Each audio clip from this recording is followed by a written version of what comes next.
हिंदी रखो, इंग्लिश रखो, जो आपको मर्जी है। देखिए इट्स बिग मैजिक चुनावी मेला।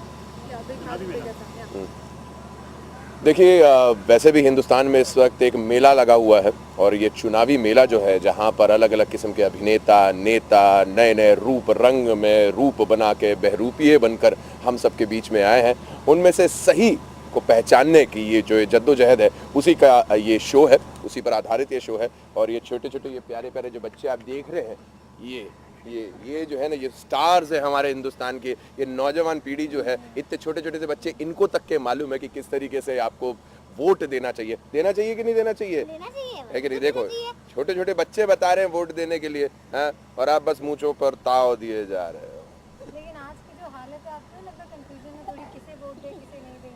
एब्सोल्युटली, मेरे ख्याल से ये कन्फ्यूजन केवल आज की नहीं है, ये सदियों सदियों से चलती आ रही है कि भाई हमारा नेता कैसा हो। ये जो नारा बना था, ये नारा इसी कन्फ्यूजन को क्लियर करने के लिए था। पर मेरे ख्याल से अगर लोग बस बाहर निकल कर आए और ये कन्फ्यूजन भी बता दें कि हाँ हम कन्फ्यूज हैं, मैं बोलता हूँ ये भी बहुत रहेगा देश के लिए। कम से कम हमें ये एडमिट तो करने को मिलेगा कि हम कन्फ्यूज हैं, हमें मालूम नहीं है इस देश का क्या हो रहा है। जी, पर्सनली आप किसको वोट देना चाहते हैं, किसकी सरकार चाहते हैं?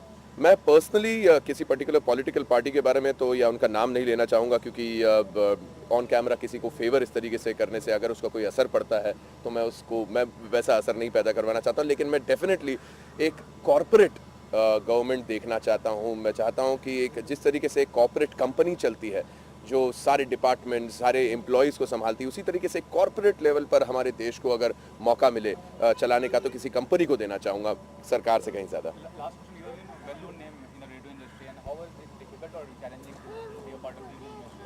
मेरे ख्याल से टेलीविज़न हो या रेडियो हो या फिल्म्स हो या रंगमंच हो, मैंने कभी भी कुछ डिफ्रेंसिएशन नहीं देखा। मैं बस एंटरटेन करना जानता हूँ, मैं लोगों को हंसाना रुलाना गुदगुदाना ये करना पसंद करता हूँ।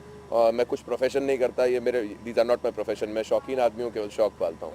जी मंत्रा जी, अगर आपको एक दिन का नेता बना दिया तो आप क्या बदलाव लाएंगे, क्या मंत्रा रहेगा सबके लिए? मेरे ख्याल से सबसे पहले तो ये जो आवाम के हाथों में जो ये ताकत दी गई है डेमोक्रेसी के द्वारा, इस आवाम को सबसे पहले जागृत करना चाहेंगे कि भाई आपके हाथों में जो ये ताकत है इसका मतलब क्या आप समझते भी हैं। क्योंकि बहुत सारे देश हैं इस दुनिया के अंदर जहाँ पर आज भी डिक्टेटर रूल है, जहाँ पर आज भी एक शख्स जो इच्छा रखता है वो पूरे देश में होता है। शुक्र मनाइए हिंदुस्तान वासियों कि आप उस देश का हिस्सा नहीं है, आप किसी ऐसे देश में नहीं रहते जहाँ पर आपसे कोई पूछेगा भी नहीं अगली बार कि आप क्या चाहते हैं, बस करवा दिया जाएगा। जरा सोचिए।